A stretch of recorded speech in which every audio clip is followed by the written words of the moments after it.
Hello students, welcome back to my YouTube channel Commerce Fun MD. I hope you all are well. आज हम लोग एक important topic सीखेंगे। ये topic corporate law subject का है। आज का मेरा टॉपिक है corporate veil, lifting of corporate well and it's circumstances. तो चलो शुरू करते हैं। कॉर्पोरेट वेल क्या है?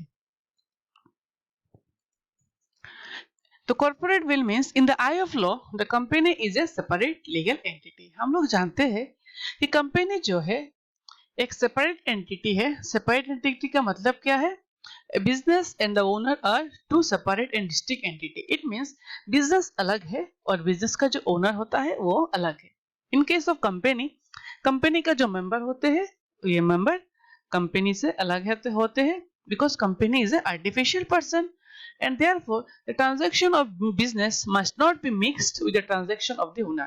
business का जो transaction होगा वो transaction owner के transaction से mix नहीं करेंगे हम because ये दोनों separate entity है।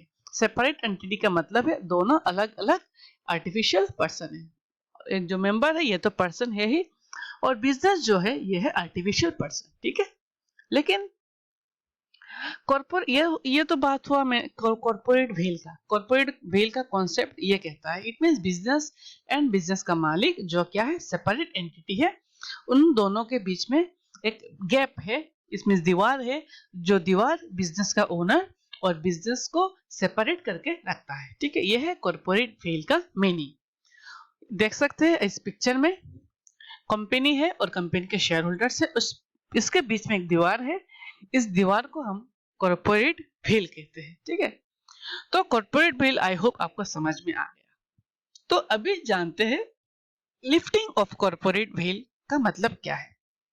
लिफ्ट करना मींस इस जो दीवार है, इस दोनों का बीच में जो दीवार है उस दीवार को उठा देना, इसको हम बोलते हैं lifting of corporate well. It means तो कॉर्पोरेट वेल का जो कॉन्सेप्ट है ये देखिए इमेज में बहुत अच्छे से दिखाई दे रहा है।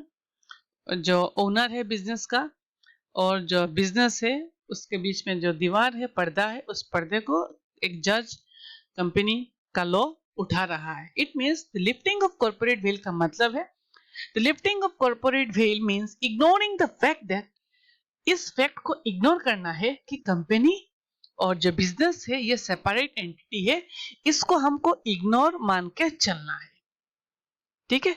तो प्रिंसिपल क्या बता रहा है? कॉर्पोरेट वेल का प्रिंसिपल यह बता रहा है कि बिजनेस और बिजनेस का ओनर अलग है, लेकिन लिफ्टिंग ऑफ कॉर्पोरेट वेल का कॉन्सेप्ट यह बता रहा है हमको कि ये जो बिजनेस और बिजनेस का ओनर है उनको हम सेपरेट ही मानेंगे, इनको हम सेपरेट ही नहीं मानेंगे। कॉर्पोरेट वेल तो बता रहा था सेपरेट है, लेकिन लिफ्टिंग ऑफ कॉर्पोरेट वेल होने के बाद हम दोनों को सेम ही ट्रीट कर रहा है। इट मींस बिजनेस का ओनर को हम और बिजनेस को एज अ सेम एंटिटी हम उसको ट्रीट कर रहे हैं। तो ये क्यों ट्रीट कर रहे हैं, ये है क्वेश्चन। सपोज आप लोगों ने जाना ही होगा, एक इंपॉर्टेंट मैं एग्जांपल बात करूं, जैसे कि विजय माल्या का जो एक कंपनी था किंगफिशर। विजय माल्या इतना इंडिया का बिजनेस टाइकून था। उन्होंने एसबीआई से बहुत सारा पैसा का लोन लिया। तो लोन लेने के बाद विजय माल्या ने क्या किया, उस लोन को नहीं चुकाया। ये जो लोन था ये लोन अपना बिजनेस के नाम पर लिया गया था, लेकिन इस लोन को विजय माल्या ने क्या किया, नहीं चुकाया। इस केस में लॉ क्या करेगा? इस केस में लॉ क्या कहेगा? अगर बिजनेस का ओनर बिजनेस से नाम से लोन लिया गया, जो लोन था उसको नहीं चुकाया जा रहा है, जो विजय माल्या ने नहीं चुकाया, उस केस में कंपनी एक्ट क्या बोलता है, कंपनी लॉ क्या बोलता है? इसी सिचुएशन पे जो कॉर्पोरेट वेल का कॉन्सेप्ट था उसको हम लिफ्ट कर देंगे, उठा देंगे, और जो बिजनेस है उसको और उस ओनर को हम लोग सेपरेटली ट्रीट नहीं करेंगे, उनको हम सेम ही समझकर ट्रीट करेंगे। ये law lifting of corporate well का फैक्ट हमको यह समझाएगा कि जो लोन विजय माल्या ने लिया है वो लोन उसका कंपनी ने तो लिया है, लेकिन लिफ्टिंग होने के बाद हाँ, ये माना जाएगा कि जो लोन लिया गया है ये विजय माल्या ने लिया है और उसी लोन का पैसा विजय माल्या से ही लिया जाएगा। ठीक है, क्योंकि कंपनी एक आर्टिफिशियल पर्सन है, कंपनी एक आर्टिफिशियल पर्सन है, वो अपने आप कुछ भी नहीं कर सकता। जो कंपनी का हम लोग मानते हैं कंपनी का जो एजेंट्स है, because member are also the agents of the company, company का जो मालिक है वो कंपनी का एजेंट है। तो कंपनी का ओनर एज एजेंट वर्क करके कंपनी को चलाता है, और अगर कंपनी का जो भी डिसीजन मेकिंग होता है, कंपनी का जो भी पॉलिसी फ्रेमवर्क करता है, वो करता है कंपनी के ओनर, मेंबर, शेयर होल्डर्स। अगर कंपनी के शेयर होल्डर्स, मेंबर्स, ओनर्स कोई भी गलतियां करेंगे, कोई भी फ्रॉड एक्टिविटी करेंगे, कंपनी को सामने रखकर कंपनी का लॉ इसी केस में उसी ओनर को पकड़ेगा, उसी मेंबर को पकड़ेगा, उसी डायरेक्टर को पकड़ेगा, उसी शेयर होल्डर को पकड़ेगा जो ऐसा कर रहा है। ठीक है, तो उसी केस में हम कॉर्पोरेट व्हील का कॉन्सेप्ट को हम उठा देंगे और उठा के ये मानेंगे कि ओनर और कंपनी का जो मेंबर्स है वो दोनों सेम है, और जिस आदमी ने कोई फ्रॉड एक्टिविटी किया है, कोई मिस रिप्रेजेंटेशन किया है, उसी आदमी को कंपनी का लॉ पकड़ेगा। ठीक है, तो आई होप आपको समझ में आ गया है लिफ्टिंग ऑफ कॉर्पोरेट वेल का मतलब क्या है। ठीक है, तो लिफ्टिंग ऑफ कॉर्पोरेट वेल का मतलब है ignoring the fact that the company is a separate legal entity. हम लोग इसी फैक्ट को मानेंगे, इग्नोर कर देंगे जिन कंपनी एक सेपरेट एंटिटी है। हम लोग यह मानेंगे हैज ए सेपरेट आइडेंटिटी, हम लोग यह मानेंगे कि कंपनी और ओनर क्या है, सेम है। ठीक है, चलो आगे बढ़ते हैं। अब हम जानेंगे what circumstances it is lifted, कौन कौन सी सिचुएशंस में ये जो लिफ्टिंग ऑफ कॉर्पोरेट व्हील ये अप्लाई हो सकता है। ठीक है, तो चलो शुरू करते हैं। फर्स्ट है अंडर स्टैट्यूटरी प्रोविजन। स्टैट्यूटरी कुछ प्रोविजंस है, उस प्रोविजंस में हो सकता है कि लिफ्टिंग ऑफ कॉर्पोरेट व्हील हो सके। तो first, for establishing the relationship of holding and subsidiary company. Holding company क्या है? होल्डिंग कंपनी जो वो कंपनी माना जाता है जो एक सब्सिडरी कंपनी को अपने कब्जे में करके वो कंपनी चलाता है। इट मीन्स उस कंपनी के पास सब पावर रहता है, और सब्सिडरी कंपनी ऐसे छोटा होकर नीचे होकर चलता है एज ए होल्डिंग कंपनी के पार्ट में। ठीक है, तो होल्डिंग कंपनी का जो बैलेंस शीट है, फाइनेंशियल स्टेटमेंट है, ये तो अपना स्टेटमेंट से बनाता ही है, लेकिन जो सब्सिडरी कंपनी है उनका भी जो फाइनेंशियल स्टेटमेंट्स है, बैलेंस शीट्स है, जो कॉपी है, सब उनको भी प्रिपेयर करना पड़ता है सब्सिडरी कंपनी का। लेकिन जो सब्सिडरी कंपनी प्रिपेयर करेगा उसका सब रेस्पॉन्सिबिलिटी जाता है होल्डिंग कंपनी के पास। ठीक है, अगर कोई भी फ्रॉड एक्टिविटी इधर होता है, all the responsibility will be on holding company. Holding company का ऊपर सब रेस्पॉन्सिबिलिटी जाएगा, सब्सिडरी कंपनी का इतना रेस्पॉन्सिबिलिटी नहीं जाएगा। ठीक है, तो फर्स्ट हम लोग का ये point, investigation in the affairs of the company, 2 number point है। तो इसमें इस पॉइंट में यह बताया गया है अगर कोई इन्वेस्टिगेटर अगर अपॉइंट किया जाता है अंडर सेक्शन 10, अंडर सेक्शन 210 और सेक्शन 212 और section 230 of the companies act, तो ये जो इन्वेस्टिगेटर इन्वेस्टिगेट कर सकता है कंपनी के अफेयर्स को, और ये इन्वेस्टिगेटर इसी कंपनी के मैनेजमेंट से कोई भी अगर ये मैनेजमेंट अगर कोई अदर कंपनी को चला रहा है, देन इस इन्वेस्टिगेटर्स के पास इतना अथॉरिटी है कि वो कंपनी को भी इन्वेस्टिगेट कर सके। ठीक है, तो investigation of the affairs of the company, इस ऑर्गेनाइजेशन के अफेयर्स को इन्वेस्टिगेट कर सकता है इन्वेस्टिगेटर, और क्या कर सकता है, इसी ऑर्गेनाइजेशन का जो मैनेजमेंट टीम है, अगर इस मैनेजमेंट टीम कोई और एक कंपनी चला रहा है, देन उसी ऑर्गेनाइजेशन को भी इन्वेस्टिगेट कर सकता है। ठीक है, चलो next point, for investigation of ownership of the company. तो इन्वेस्टिगेटर क्या कर सकता है under section 216 of the companies act, the central government एक इन्वेस्टिगेटर को अपॉइंट कर सकता है, और वो इन्वेस्टिगेटर ये चेक करेगा कि कंपनी के कौन कौन इन्वेस्टर्स कंपनी के कौन कौन ओनर्स और इन्वेस्टर्स कंपनी के फाइनेंशियल इंटरेस्ट में कौन कौन काम कर रहे हैं, और अगर कोई अगर कोई ऐसा ओनरशिप चला रहा है कि कोई इंटरेस्ट फाइनेंशियल इंटरेस्ट में नहीं है और कोई अदर इंटरेस्ट में है, उसको इन्वेस्टिगेट करता है। ठीक है, तो investigation of the ownership of the company, कौन कौन किससे ओनर फाइनेंशियल इंटरेस्ट में कंपनी में काम कर रहे हैं, कंपनी में कंट्रोल कर रहे हैं, कंपनी में कंपनी को चला रहे हैं, कंपनी में पॉलिसी फ्रेम कर रहे हैं, तो उनका इंटरेस्ट इन्वेस्टिगेट करता है कौन, इन्वेस्टिगेटर। और इसी इन्वेस्टिगेटर को अपॉइंट कौन करता है, central government under section 216 of the companies act. ठीक है, ओके, कंपनीज एक्ट 2013। ठीक है, चलो नेक्स्ट है miss representation in the prospectus. तो प्रोस्पेक्टस क्या है? प्रोस्पेक्टस एक डॉक्यूमेंट्स है जो डॉक्यूमेंट यूज किया जाता है जब एक कंपनी अपना शेयर्स जनरल पब्लिक को इशू, जब जनरल पब्लिक को अपना शेयर इशू किया जाए, इसी टाइम में प्रोस्पेक्टस को फ्रेम किया जाता है। ठीक है, तो इसी प्रोस्पेक्टस ऐसा डॉक्यूमेंट होता है कि इस प्रोस्पेक्टस में कंपनी रिलेटेड जो भी चीज है, कंपनी का फाइनेंस स्टेटमेंट, कंपनी का मैनेजमेंट, कंपनी का एनुअल रिपोर्ट, सब कुछ इस प्रोस्पेक्टस में रहता है। ठीक है, तो there are different types of prospectus are there.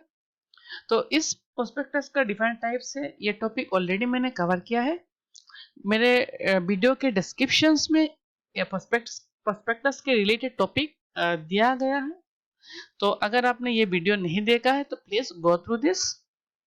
तो अभी हम लोग टॉपिक पे जाते हैं, miss representation in the prospectus. अगर देखिए, प्रोस्पेक्टस फ्रेम करता है, प्रोस्पेक्टस को प्रिपेयर करता है कौन, कंपनी का डायरेक्टर, कंपनी के मेंबर्स। ठीक है, जो जो कंपनी के फाइनेंशियल इंटरेस्ट में है, ओनरशिप में है, वो कंपनी के प्रोस्पेक्टस को फ्रेम करता है। ठीक है, अगर फ्रेम करने के बाद उसको वेरीफाई करता है सेबी, इसका रेस्पॉन्सिबिलिटी सेबी वेरीफाई करता है। अगर इस प्रोस्पेक्टस में कोई फ्रॉड चीज, कोई मिस रिप्रेजेंटेशन अगर किया है कोई प्रमोटर्स ने, कंपनी के डायरेक्टर्स ने, इसी केस में lifting of corporate veil will be taken. जो कंपनी का ओनर्स मिस रिप्रेजेंटेशन किया गया, मिस रिप्रेजेंटेशन किया है, उसी ओनर्स को, उसी इन्वेस्टर्स को कंपनी एक्ट पकड़ेगा। ठीक है, and he will be punishable under the section 14 और सेक्शन 447। ठीक है, उसको पकड़ा जाएगा as per the companies act 2013। ठीक है, ओके, नेक्स्ट पॉइंट है failure to return the application money. हम लोग जानते हैं जब कंपनी अपना शेयर फर्स्ट टाइम लॉन्च करता है, उसको हम आईपीओ बोलते हैं। जब इनिशियल पब्लिक ऑफर में 90% जो मनी है, 90% सब्सक्रिप्शन होना चाहिए। इट मीन जितना शेयर कंपनी इशू कर रहा है मार्केट में, in total share issuing shares में 90% सब्सक्रिप्शन इसी शेयर्स में होना चाहिए। अगर बिलो 90% रहता है, विद इन बिलो 30% रहता है विद इन 30 डेज, देन जो शेयर्स होल्डर्स ने अप्लाई किया था उनको पैसा क्या करना पड़ता है, कंपनी रिटर्न करके देना पड़ता है। ठीक है, अगर कंपनी एप्लीकेशंस मनी को, उन एप्लीकेशंस जो लोग ने कंपनी के शेयर्स में अप्लाई किया था उनको शेयर्स नहीं मिला, अगर उन लोगों के पैसे को कंपनी के जो ओनर है, जो कंपनी के मेंबर्स है, कंपनी के डायरेक्टर्स है, अगर उन मनी को रिटर्न नहीं करता है within the given time, then lifting of corporate veil will be there. Company जो लिफ्टिंग ऑफ कॉर्पोरेट वेल वो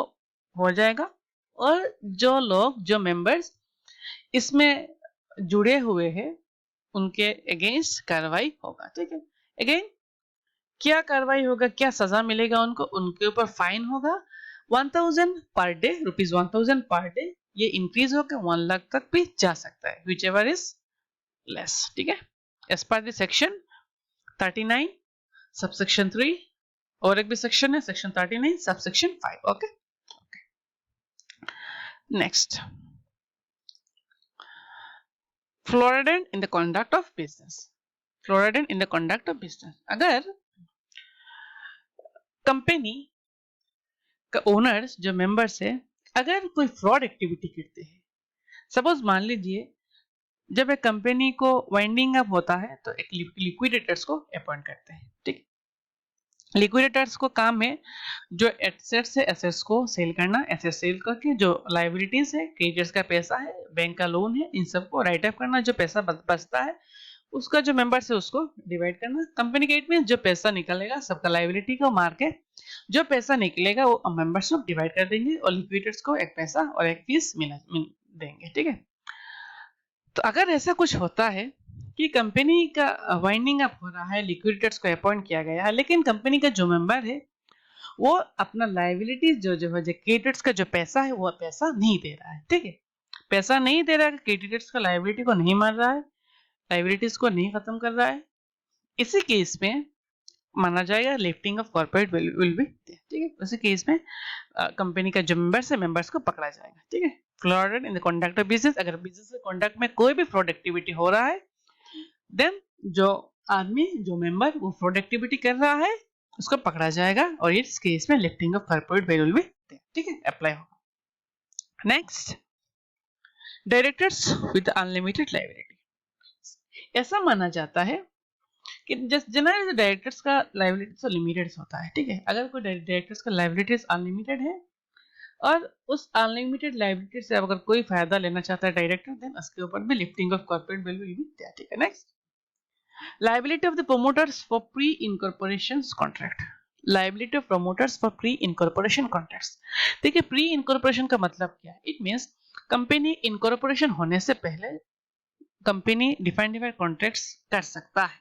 इस कॉन्ट्रैक्ट कंपनी के नाम पे नहीं होता है बिकॉज कंपनी तो इनकॉर्पोरेशन भी नहीं हुआ, ये कंपनी का कॉन्ट्रैक्ट्स कंपनी का जो मेंबर्स है, ठीक है, वो अपने नाम पे ही कंपनी का जो कॉन्ट्रैक्ट है करते हैं। ठीक है, सपोज लैंड का भी कॉन्ट्रैक्ट हो सकता है और कोई भी कॉन्ट्रैक्ट हो सकता है।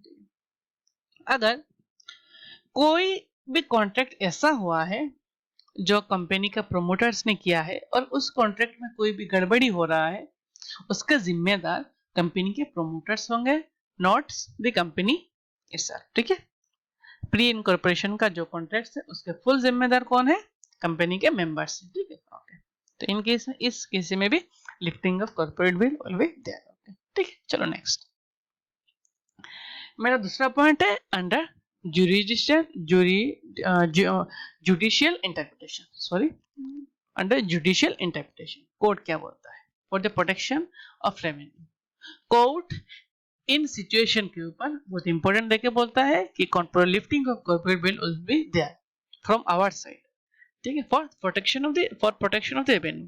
ठीक है, अगर कोई मेंबर्स और ओनर्स कंपनी के प्रॉफिट्स को छुपा रहा है, कंपनी के प्रॉफिट्स को छुपा रहा है, क्यों, क्योंकि इनकम टैक्स से बच सके then he will be punishable. अगर कोई कंपनी के मेंबर्स कंपनी के इनकम टैक्स को छुपा रहा है, इट मींस कॉर्पोरेट टैक्स को छुपा रहा है और अपना इनकम टैक्स को भी छुपा रहा है जो कंपनी से अर्न किया गया, then he will be punishable, उसको पनिश मिलेगा। ठीक है, इसी केस में भी lifting of corporate veil circumstances will be applied. Okay, next, fraud और इम्प्रॉपर कॉन्ट्रैक्ट।